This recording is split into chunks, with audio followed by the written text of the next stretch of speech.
John chapter 9, verse 1. As he, that is Jesus, passed by, he saw a man blind from birth, and his disciples asked him, Rabbi, who sinned, this man or his parents, that he was born blind? Jesus answered, it was not this man sinned or his parents, but that the works of God might be displayed in him. We must work the works of him who sent me while it is still day. Night is coming when no one can work. As long as I'm in the world, I am the light of the world. Having said these things, he spat on the ground and made mud with the saliva. Then he anointed the man's eyes with the mud and said to him, go, wash in the pool of Siloam, which means sent. So he went and washed, and he came back seeing. We're going to spend the first sort of majority of our time actually a few pages back. So if you've got your little book, just want to turn back to page 24 and John 8, verse 12. So maybe turn back a couple of pages. John 8, verse 12, page 24 of your little booklets. Let me read this out for us. Again, Jesus spoke to them, saying, I am the light of the world. Whoever follows me will not walk in darkness, but will have the light of life. I wonder when you last experienced proper, true darkness. Out in the countryside, maybe out in a desert, out in a field at night when maybe you literally cannot see your hand in front of your face. No idea what's out there, no idea what's to come. Stuck, maybe not quite sure what your next move will be. Cast your minds back to the events of summer 2018, out in Thailand, with the boys' football team stuck in the cave.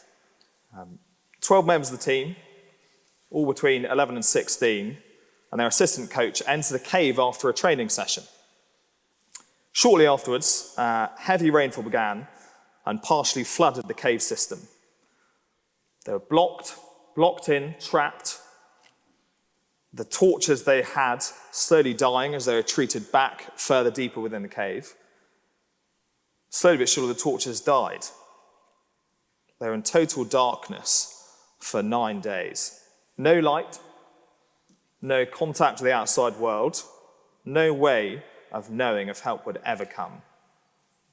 2.5 miles deep from the entrance, and it may as well have been 2,500. Cold, silent, utterly dark. Imagine sitting there yourself, unsure where to turn, and knowing there's absolutely nothing you could do to save yourself. This lunchtime, we're looking at a few words from Jesus. These words come from the Gospel of John, written by one of Jesus' closest friends about the events of Jesus' life and his teachings. And at lunchtimes here, as Paul said, this summer we're working through several key statements that Jesus makes about himself in this book of John. So let me read that main verse for us again, nice and short. Jesus spoke to them saying, I am the light of the world. Whoever follows me will not walk in darkness, but will have the light of life. The world is in darkness. Jesus states that clearly, and there's a clear status of people who are not following him. They walk in darkness. Looking around us today, it's not difficult to see that darkness. Whether it's wars in the Middle East, in Ukraine, Myanmar, thinking back to terrorist attacks here in London several years ago or abroad. The latest news that around 30% of children here in the UK live below the poverty line. Seeing convictions, seeing arrests, seeing murders. Darkness is here. Darkness seemingly rules. And here in the city, halfway through a glorious summer, it really might not feel like that. It really might feel a million miles away from that. Work and life here in the square mile are a great way to distract us, or try and distract us from that darkness. But a relationship with God is simply that, a life in the dark. Some of those people Jesus is speaking to in our passage are the religious leaders of the day. They thought they were the enlightened ones. They thought they were completely in the light. They were the equivalent of those boys sat in the cave, walking around, bumping into things, completely lost, lying to each other and saying there's nothing outside the cave. This is it. The cave is where we dwell now. Our cave is fine. Let's make the best of it. Let's understand what we can, but nothing's going to really change our minds. And throughout the years I've been a Christian, there seems to be a big theme when I'm sharing my faith with people. A simple shrug of the shoulders, that's all right, that's very good for you, I'm so glad you've got that. I'm so glad you've got that guiding bit in your heart, but that's not for me, I'm all right, thanks, that's your thing, I'm okay. And on the outside, people might seem very happy. The career might be going well, the commute from the suburbs is easy, things are broadly pretty good. But Jesus is clear that people that do not know him walk in darkness. And as I was before I called myself a Christian, people that walk in darkness and not in the light are those boys sat in the cave. If you wouldn't call yourself a Christian, you're in that status too. Do you ever feel like you're just making the best of the cave?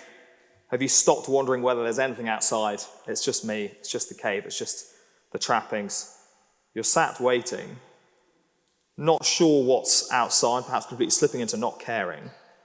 Nothing will actually happen if I just ignore it and just sit in the cave. Just like the boys in the cave, I think we all know that this darkness does not fulfill. Take a moment now and think, what could I achieve or get or attain in the next year that would really make me happy, that would really, really solve that cave issue? What do we think? Something jumps to mind for everyone, I'm sure. Whatever you've imagined, it will fade, it will pass. It won't last forever. The dark world does not fulfill.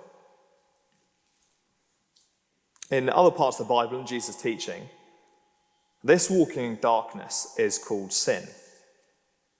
It's living a life completely disregarding God, ignoring him, pretending we don't live in his world, ultimately ignoring him, not having a relationship with him, despite living in his world. The cave is dark, cut off. The darkness in that cave would last forever, with no chance of getting out. More than that, this not walking with God, this not a lit up life, results in eternity cut off from God, where there is absolutely no chance of rescue. The world is in darkness, and all people who do not follow Jesus walk in that same darkness and are doomed to that darkness. Let's go back to that football team trapped for 9 days. It's easy to access that incredible footage of the moment the rescue divers found them. Head torches beaming into the face of the boys, exploding the darkness of their previous 9 days, exploding it into light, showing that there was hope all along. There were people looking for them. It wasn't a lost cause. There was always hope. The darkness hadn't become the whole universe. The hope they may have had was slowly dying, but all of a sudden it appears. Jesus explodes with light in a similar way. He is the solution to that darkness. He is that rescue diver blasting the cave full of light. His words, "I am the light of the world," explode that dark place with light. And when the cave divers appeared, they really only had two options.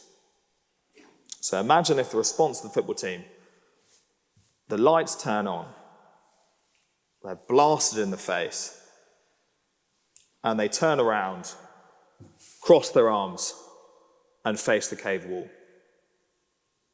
They ignore the oxygen tanks, they ignore the mask, they ignore the food, they ignore the hope, they ignore the radio signals from the outside world. They simply turn around, cross their arms, and they quite like the cave.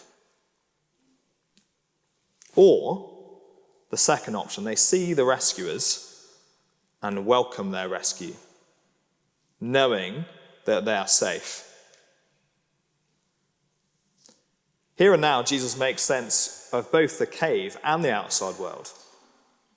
When Jesus says he is the light of the world, he is opening up that relationship with God, showing what our Creator God is like through his actions. And more than that, Jesus doesn't say, I'm a light for some people. He doesn't turn up and the diver doesn't pick a few of the boys here and there and say, the rest of you got to stay put. Jesus says, I am the light of the world. And spot that, singular, not one of many lights, the only one. The light for me, the light for you, the light for all of us. And Jesus says that those who follow him will have the light of life. And Jesus gives us that perspective. He makes sense of everything, both the darkness and the light. When Jesus lights up that dark, we see like cockroaches scattering around when a light gets turned on, just how grim things are, just how dark that darkness is. But the light of life has huge implications, both right now and in the future. I know that for me, a relationship with God through Jesus just makes sense to the world. The light shows off that my job isn't everything. It doesn't define me. It shouldn't engulf my entire life until there's nothing left. It shouldn't make it a tunnel vision of work, money, or career. When I've had rough patches, when it doesn't seem like there is any light, the light shows that all the good things I do have are from God, enabling me to see these good things lit up by the Lord, by Jesus, and see these great things. I've got an income, I've got a house, I've got a job, I've got a family. It ultimately shows that actually all of these great things we're given, that the light shows off for us, they're actually lit up by Jesus. Jesus is where we go to get that full fulfillment. It enables me to give thanks to God for those things, knowing they are from him. But ultimately, it all pales into having a relationship with my Heavenly Father who created me. A life in the light versus a life in the dark. A life accepting my rescuer versus turning my back on him. A life with God versus a life without him. A life cut off from God in eternity versus a life spent in a full relationship with him and into eternity. Now, as part of that cave rescue operation, several elements of the Thai military came together, and one Thai Navy SEAL, Saman Kunan, died during the operation, apparently refilling and resupplying oxygen tanks along one of the checkpoints on the route out. He drowned in the dark and gave his life for the rescue of those boys. In a similar way, that's what Jesus does for us. He sacrificed his life. He not only lights up the cave, he isn't just the light of the world that shows it off. He hands us his tank to get out, giving up his life for us that we can go out into that light. And at the cross, Jesus entered that ultimate darkness, separation from God, so that we wouldn't have to. He took on our sin. When we reject God, when we reject his authority and deserve punishment for that, Jesus took that punishment that I deserve, that you deserve, that we all deserve as humanity that reject God. But much more than that cave diver, he died and rose again to give us life. And that is the phenomenal news at the heart of the gospel. Let me touch a bit more briefly on that second reading we had. So maybe turn on a few more pages, page 28, and those verses 9, chapter 9, verses 1 to 7. Jesus sees this blind man and he uses that phrase again. He completely lights up his life. And using that light of the world language, he opens up the blind man's eyes. Look down at verse 5. He repeats the phrase, I am the light of the world. Jesus is the only person who can help this man. Having said these things, Jesus spat on the ground and made mud with the saliva. Then he anointed the man's eyes with mud and said to him, "Go, wash in the pool of Siloam," which means sent. So he went and washed and came back seeing. Jesus, the light of the world, opens up this blind man's eyes. He goes from seeing only darkness through his clouded eyes to them being completely open. And what is one of the first things this man sees? Jesus Christ, the light of the world. Jesus doesn't just open his eyes physically. It seems that Jesus opens his heart to the reality of who Jesus really is. The opener of blind eyes and the light of the world. Sure, this man might have to live with the fallout of his life as a formerly disabled man, but he has become the richest man in the world. He has come face to face, eyes open, with the Son of God. Imagine the change we would see in the world as we saw humanity recognize Jesus and God for the first time. The focus wouldn't be on healed bodies or miracles being performed, but rather people recognizing their place in the world, free to live in a relationship with God, out in the light and not in the dark. Maybe this lunchtime is the first time you're beginning to see Jesus for who he is. Perhaps still a bit blurry, but like the boys blinking in the cave, something is shining through. Don't ignore that light. Don't walk away from the light of the world. Jesus has come into the world. He's come for you. He's come for me. Will we follow him? Jesus is the light of the world. He makes sense of the darkness. He guides us back out of that cave into the full light and into life. Jesus said, "I am the light of the world. Whoever follows me will not walk in darkness, but will have the light of life." Shall I close us in prayer?